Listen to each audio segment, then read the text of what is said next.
Bonjour à tous, c'est Edna Ménis, bienvenue sur ma chaîne. Ça fait longtemps que je n'avais pas fait de lecture sur la suite de l'éducation des enfants par le conte. Donc aujourd'hui, je pense que nous sommes toujours sur les contes d'Alombo pour ceux qui suivent. Aujourd'hui, je vais vous lire le conte de Le léopard et la tortue. Comme d'habitude, il y a une morale à la fin que je vais commenter. Alors, Yango, le léopard, et Mwanakudo, la tortue, étaient amis de longue date. Ils habitaient le même village avec leur famille,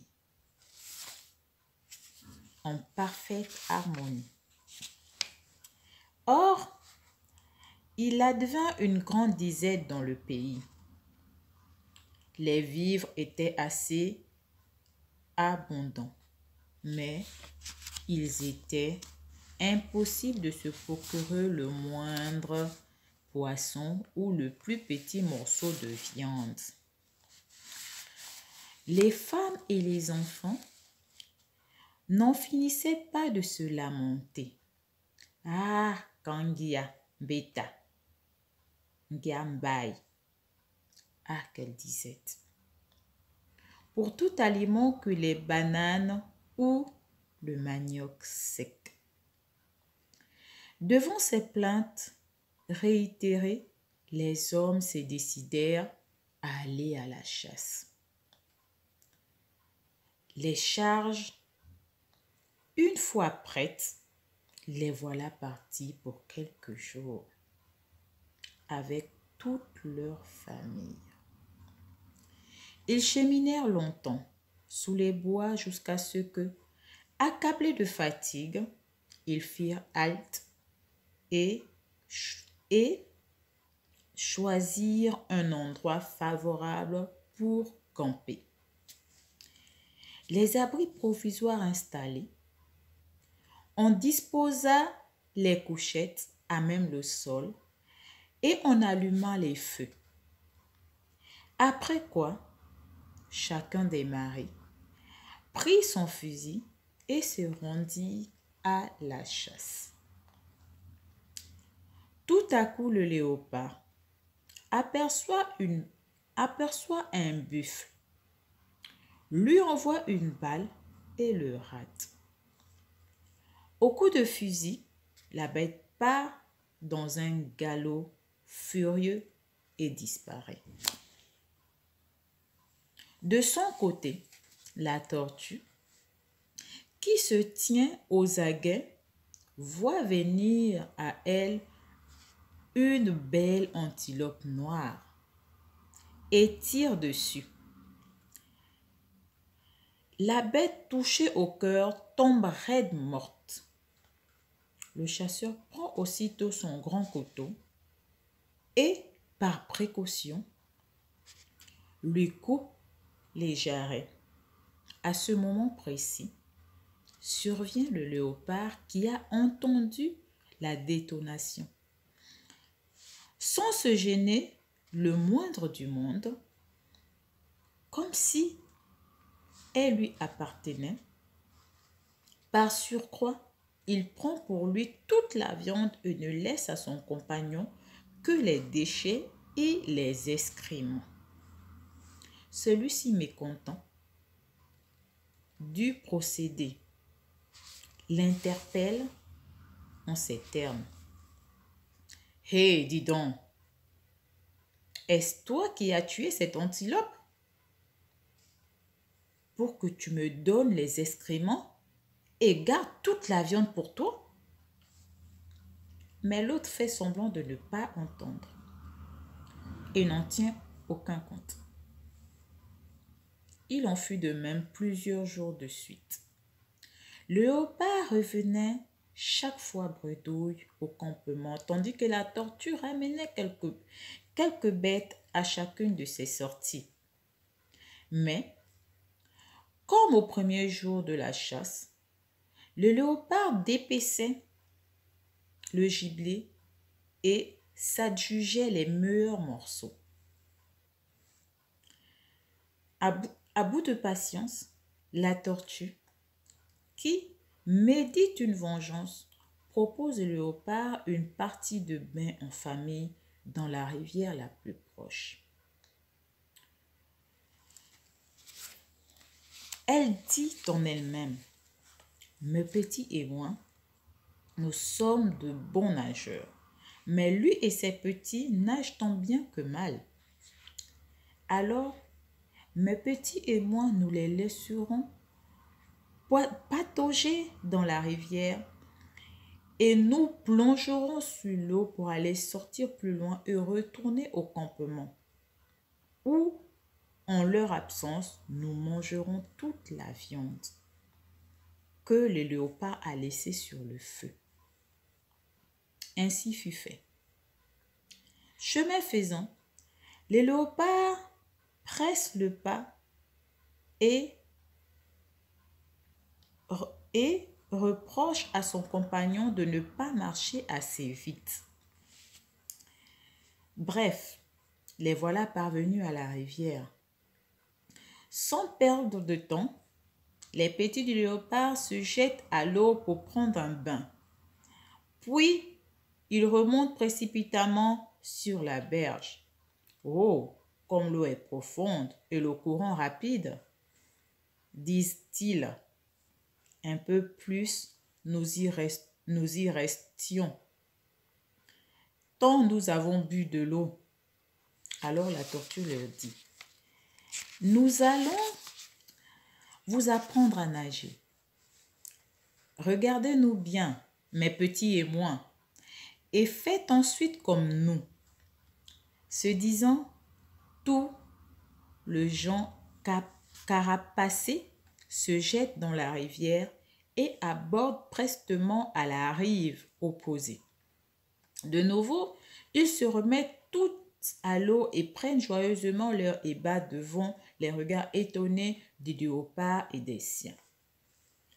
Puis, comme à un signal donné, ils exécutent un plongeon d'ensemble et disparaissent sous l'onde pour ressortir plus loin en aval à une grande distance du léopard et de ses petits.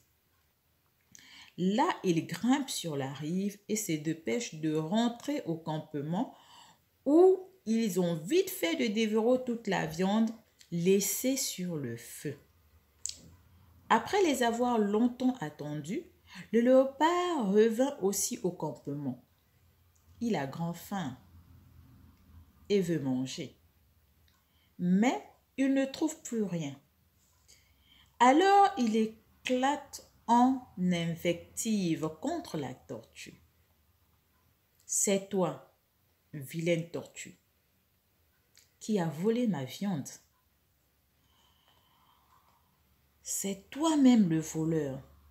Sale léopard, riposta la tortue. Puis, d'injure en injure, ils en vinrent finalement aux mains. Depuis ce temps, ils devinrent d'irréductibles ennemis. Ne pouvant plus s'accorder, ils durent abandonner non seulement leur campement de chasse, mais aussi le village où ils habitaient ensemble pour aller construire chacun le sien et se tenir à une bonne distance l'un de l'autre. Conclusion. Et maintenant, demande le conteur, à qui donnez-vous tort? À qui donnez-vous raison? Pour lui, il conclut qu'à trop ruser, on devient tôt ou tard victime de sa propre ruse. Comme on dit, pris qui croyait prendre. On se retrouve souvent avec ce genre d'amis à l'école.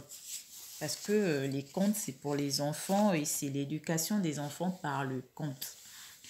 À l'école, on a souvent ce genre d'amis-là. Le genre d'ami qui, tu lui présentes une personne, c'est lui qui devient le meilleur ami de cette personne-là. Tu amènes quelque chose, tu connais quelque chose, c'est lui qui se fait la propriété intellectuelle de ton intellect. On a ces genres d'amis-là. Mais ce conte aussi nous permet de savoir qu'à un moment donné, si une personne te fait ça une fois, toi-même, tu peux prendre tes distances avant d'en arriver au mât. La tortue, elle a sûrement essayé, elle n'a pas pu, elle s'est dit que je vais faire de cette façon. Mais toi, tu n'es pas une tortue, tu es un être humain. Et tu réfléchis. Par rapport à ce qui s'est déroulé dans le conte, une fois, deux fois, je pense que la troisième fois, on ne t'y prendra pas. C'est pour vous dire que faites attention aux mauvais amis aussi. Il y a des gens qui ne sont pas là pour votre réussite. Il y a des amis d'opportunité. Ils sont là parce que vous apportez quelque chose, parce qu'ils gagnent sur vous. Ils ne sont pas là parce qu'ils vous aiment, parce qu'ils veulent l'amitié sincère et durable qui va durer depuis enfant jusqu'à... Non. Ils sont là parce qu'avec vous, ils gagnent. Grâce à la tortue, le léopard pouvait nourrir sa famille. Donc, si la tortue ne faisait pas la chasse aussi bien, je ne pense pas que le léopard serait son ami. Aujourd'hui, là, on va parler des fausses amitiés. Des fausses amitiés à l'école. Généralement, on se laisse entraîner par cette mauvaise personne-là. Voilà un faux ami qui va te dire qu'il ne faut pas respecter tes parents. Parce que ce que te dit tes parents, c'est pas bien. La loi dit que. Mais avant qu'il y ait la loi, qui t'a mis au monde? Toi, tu es né pour venir trouver cette loi-là. Parce que le problème qu'on a maintenant avec nos enfants-là, c'est cette affaire de loi. La loi, la loi, la loi. Est-ce que la loi est écrite de ne pas respecter tes parents? Est-ce que la loi est écrite de brimer ton ami? D'harceler ton ami? Est-ce que la loi écrit qu'il faut tricher en classe parce que ton ami a dit? Il faut pas faire deux poids, deux mesures. Si vous voulez que vos parents respectent les lois, respectez aussi vos lois. Et un enfant a des devoirs. Un enfant doit respecter ses parents. Ce genre d'amis-là, ils sont nombreux là-bas. L'ami qui te dit fumons d'abord, oh c'est rien. Et tu finis par fumer de la drogue. Tu finis par devenir un drogué. Tout ça là, le conte là nous le montre. À un moment donné, il faut prendre vos décisions. Et la tortue a pris sa décision jusqu'à ce qu'ils se séparent. L'amitié est finie parce qu'elle en avait marre.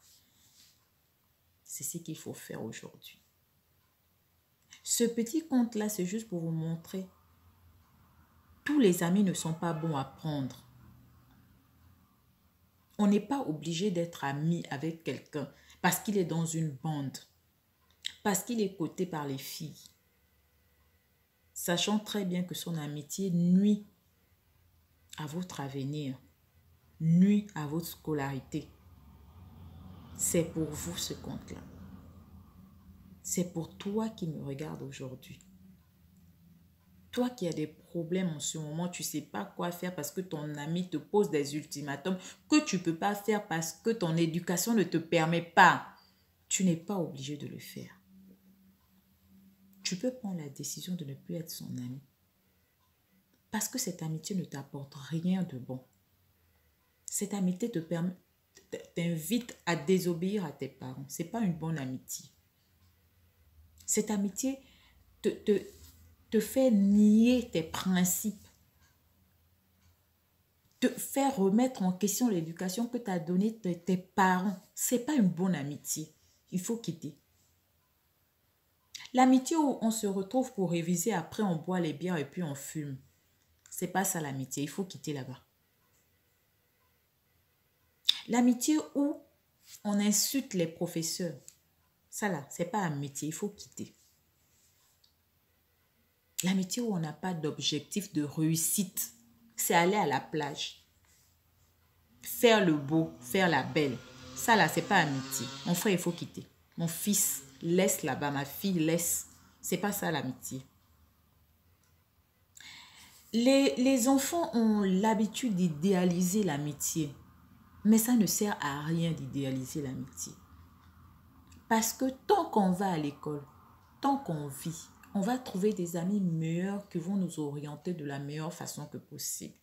Et pas faire en sorte qu'on soit perdant, mais nous grandir.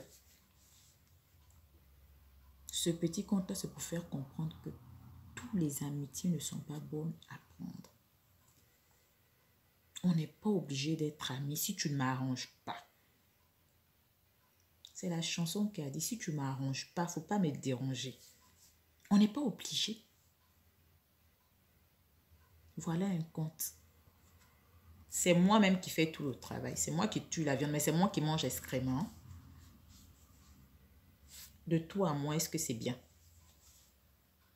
Et ces genres de personnes-là, ils existent parmi nous ici, là. On les connaît, mais on ne veut rien dire. Il est temps de prendre la décision. Ce n'est pas ton ami. Celui-là, ce n'est pas ton ami. Mon fils, ma fille, prends la décision. Laisse cet ami-là. Il ne t'apporte rien. J'espère que ce conte vous aurait plu et que mes petites explications vous auraient plu aussi. Sinon, laissez les commentaires. Merci.